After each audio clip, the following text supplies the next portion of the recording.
Welcome back, everyone. Today we are going to talk about the different types of reactions that can occur. So there are four that we are going to talk about. The first is called synthesis. The second is called single displacement. The third is called double displacement. And the fourth is called decomposition. So those are the four that we're going to be talking about, and I'm going to give you some standard examples, and then we're going to go through some real examples with chemical equations. So remember, we have four: synthesis, single displacement, double displacement, and decomposition. Now in the same order, I'm going to write down the structure of an equation that would relate to each of these. So for synthesis, I'm going to refer to it as 1 as well, so that it matches number 1 on the board. A synthesis reaction would look like chemical A plus chemical B gives you chemical AB. So that is what a synthesis reaction looks like. Synthesis means the creation of something. And in this case, we have the creation of a new compound, AB, from chemical A plus chemical B.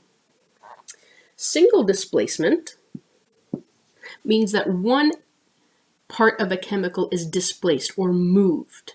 So let us look at, for example, AB plus C. So chemical AB plus C to give you chemical A plus B, or I should actually say CB.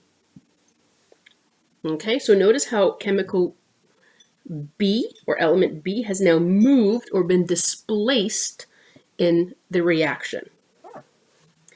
Double displacement means that this movement happens twice.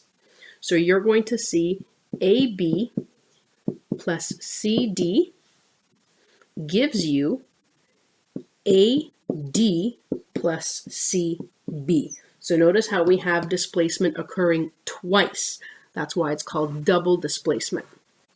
And decomposition means the breakdown of something. So that's just the opposite of synthesis. So decomposition would be AB breaking down into A plus B.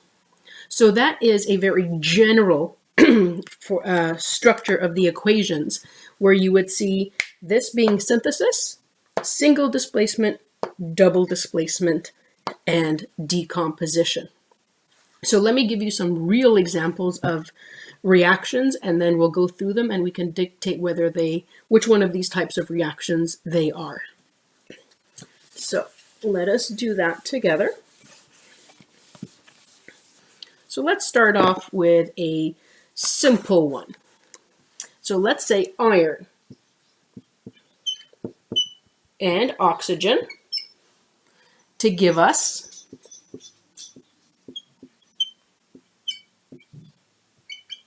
now.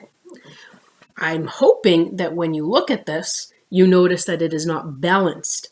So let's balance it first. Now, iron is one of those that is a transition metal. So we have to figure out what charge our transition metal iron here is holding. So the best way to look at it is, let's look at this compound right here. We have Fe2O3. We know what charge oxygen is, right? We know oxygen always has a 2- charge. How many of it do we have? We have 3 of them. So we know here our total negative charge is -6. Our iron, we have 2 of them. We don't know what charge they are, but we know that it must have a +6 charge. Because remember, compounds have a neutral charge. So what does the charge on iron have to be so that we have a +6 charge? It should be a +3 charge. Because 2 times 3 gives you +6. So we know that we are dealing with iron 3. So just a little reminder of how we work with transition metals. So this is telling us that we have iron 3 oxide. Okay? So let us balance. Remember, you look at the number of atoms on the left and look at the number of atoms on the right. We have 1 iron here. We have 2 oxygen here. We have 2 iron here. And we have 3 oxygen. Remember, leave oxygens and hydrogens until the end. So let's balance our iron. We have 2 here, but 1 here. So we should put a 2 before the iron, so that this would now change to 2.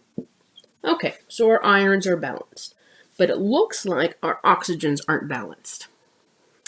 So here we have 3. Here we have 2. When you come up with a situation where you have a number like 2 and 3, just look for their common factor.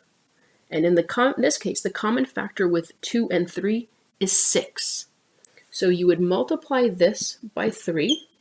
You will multiply this by 2, which means putting a 3 here and putting a 2 here.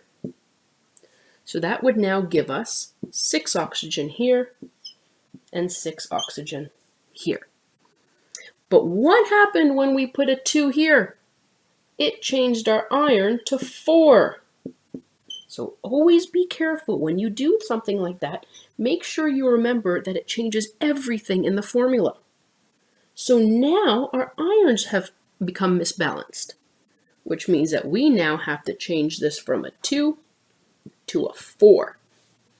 And that means changing this to a 4. Are we now balanced?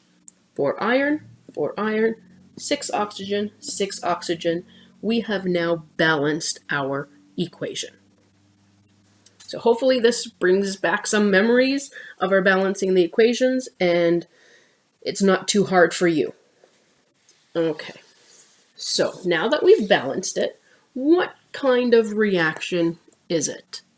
So remember the different types that we just talked about. So here it looks like we have the element of iron reacting with oxygen to give us a new product, iron 3 oxide.